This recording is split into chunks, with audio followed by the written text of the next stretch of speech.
As we start to emerge from what has amounted to house arrest into what passes as a new normal, and may I please go on record as absolutely detesting that term, it is important that we remember why we suffered the lockdown in the first place, because there are those out there who would be happy for us to forget.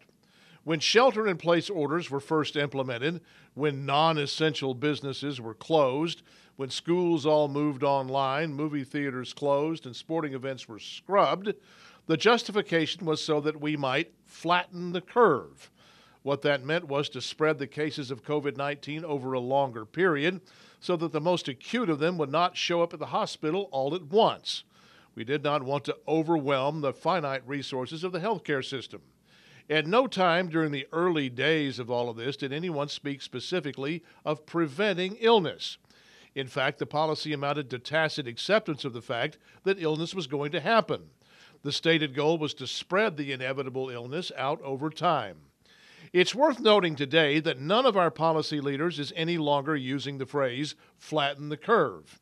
In a not-so-subtle shift, the emphasis is now to reduce additional cases of COVID-19 to zero.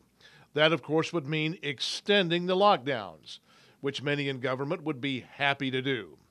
Well, here are two facts. One, the lockdowns are not sustainable economically or otherwise. And two, this virus is going to be around for a while. We're going to have to accept some risk and find a way to live with it. That's my word. What's yours? Go to youtellmetexas.com and you tell me. And follow me on Twitter @PaulGleiser.